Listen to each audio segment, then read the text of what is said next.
Semester 2 में हम लोग जो है सो एक चैप्टर पूरा पढ़ चुके हैं, उसका वीडियो पूरा रिलीज हो चुका है। वो था इलेक्ट्रोस्टैटिक्स। उसमें जितने चैप्टर थे सेमेस्टर 2 के सिलेबस में वो सब कर दिया गया था। वो लेक्चर 13 तक गया था। आज हम लोग मैग्नेटिज्म चैप्टर पढ़ेंगे सेमेस्टर 2 का, जिसे लेक्चर 14 कहा गया है। तो आइए हम लोग मैग्नेटिज्म को आगे की ओर बढ़ाएं। चलिए, बायर-सेवरर लॉ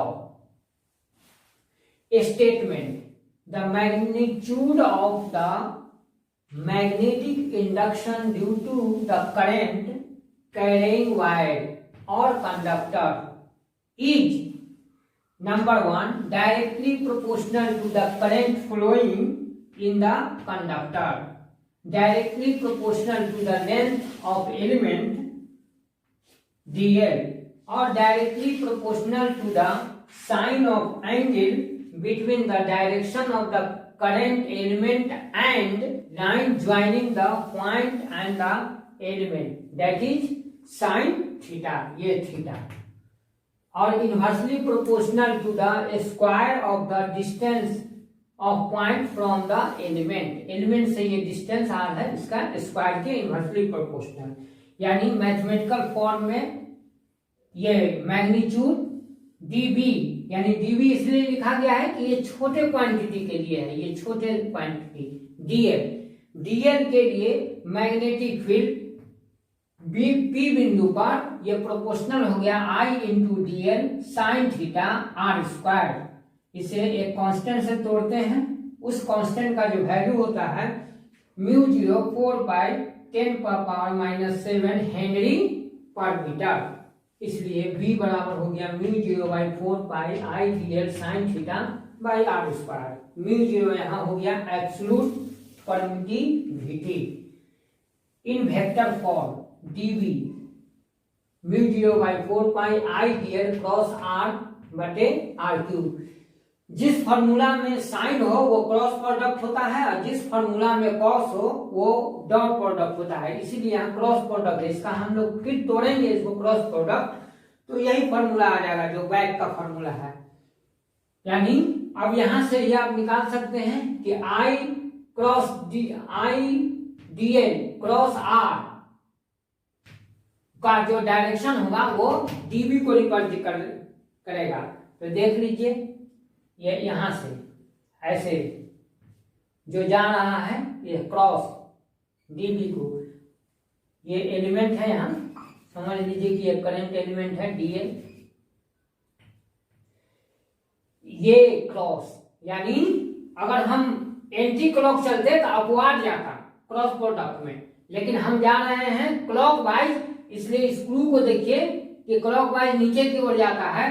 तो I dl क्रॉस ये इस बिंदु के लिए क्या होगा, परपेंडिकुलर टू प्लेन तो होगा लेकिन वो इनवर्ड होगा, और इस बिंदु के लिए देखिए कि ऐसे हो गया, तो इसका मतलब है कि ये जो है सो एंटी क्लॉकवाइज हुआ, इसका मतलब है कि ये प्लेन के परपेंडिकुलर होगा। तो ये आप जो देख रहे हैं ये सिंबल है।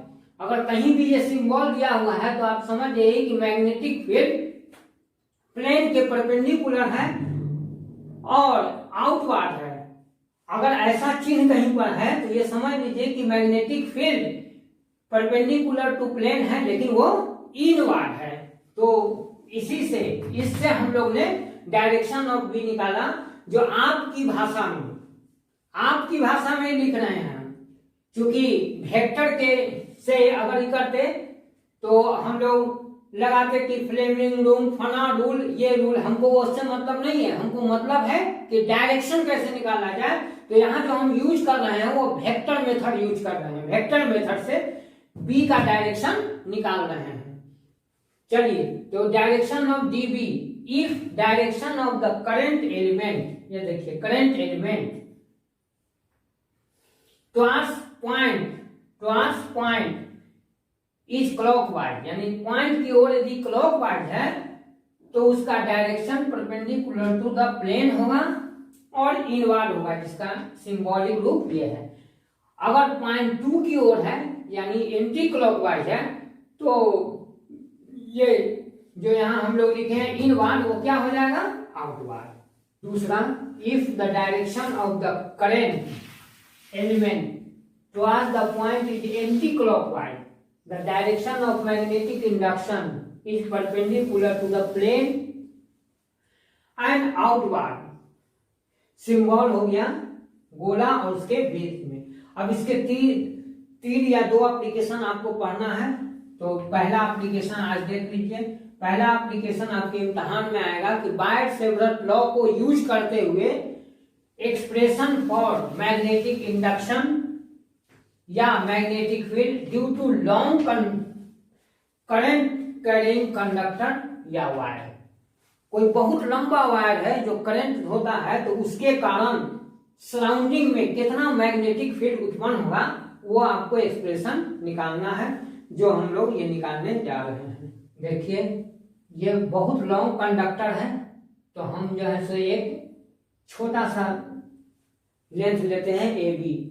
उसमें ये बहुत लॉन्ग कंडक्टर है, उसमें करंट मान लीजिए आई फ्लो कर रहा है। अब जहां वायर से परपेंडिकुलर एक बिंदु P लिए, P जो x दूरी पर है, और एक एलिमेंट हमने कंसीडर कर दिया है dl rs जो P बिंदु से r दूरी पर है। तो इसको हमने मिला दिया, तो ये कोण डी थीटा हो गया, इस कोण को थीटा हमने मान लिया, ये एंगल अल्फा मान लिया, एस से के पर परपेंडिकुलर लंब डाला, और ये हमने मान लिया यहाँ से यहाँ तक कंसीडर किया है। तो इसको हमने मान लिया कि इससे जो है पी बिंदु से थीटा 2 कोण बनाता है, और ए जो है सो थीटा 1 कोण बनाता है। चलिए angle O P S equal to theta, चित्र में देखिएगा, चित्र में देखिए angle R P S equal to d theta, angle A R P equal to alpha. Consider finite length of wire that is A B. अभी हम पहले बोला था कि फाइनाइट लेंथ लेना है।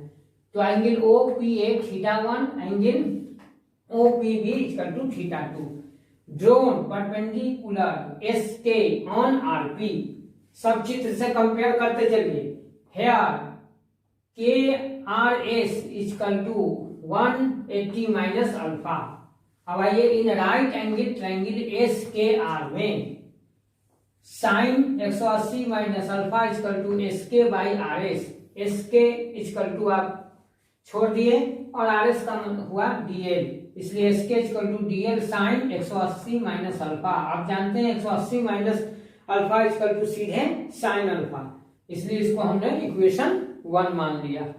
चलिए अब right angle triangle S K P में, चित्र में देखिए right angle triangle S K P में साइन डी थीटा बराबर S K by R. D theta is very small, इसलिए sine D theta equal to सीधे D theta, d theta S K by R, S K equal to R D theta. From 1 and 2 वहां भी निकाले थे S के बराबर इतना, और यहाँ भी निकला एस के बराबर, दोनों आपस में बराबर होंगे। अब आप फिजिक्स यहाँ लागू कर दीजिए। इसके पहले टोटल मैथमेटिक्स था, अब फिजिक्स यहाँ से चालू हुआ। यूजिंग बायट-सेवरट लॉ, ये फॉर्मूला है mu 4 pi I D L sine alpha. यहाँ हमने अल्फा माना है थीटा की जगह पर, इसे आर स्क्वायर, इसलिए mu 0/4 pi I R D theta by R square. Using equation 3 B d B बराबर म्यू 0/4 पाई, एक आर कट गया तो I by R D theta, ये इक्वेशन 4 हो गया। अब right angle triangle S O P में कॉस थीटा बराबर एक्स बाई आर, तो 1/r का मान यहां से निकाल दिए हम लोग, cos थीटा बटे x। इसको हमने पुट कर दिया इक्वेशन 1 में, इक्वेशन 4 में। इक्वेशन 4 में जैसे ही पुट किए हमको आ गया dv mu 0/4 pi I by x cos theta d theta. अब हम पहले AB के लिए निकाल लेते हैं magnetic induction for AB। Mu 0/4 pi I by x, ये कांस्टेंट फैक्टर है, इसको बाहर कर दिए।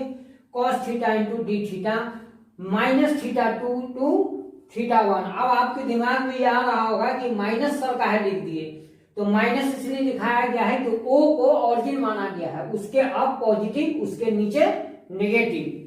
अब इसका इंटीग्रेशन तोड़ेंगे तो आप जानते हैं cos थीटा का इंटीग्रेशन होता है sin थीटा, लिमिट थीटा 1 हो गया है तो माइनस थीटा हो गया।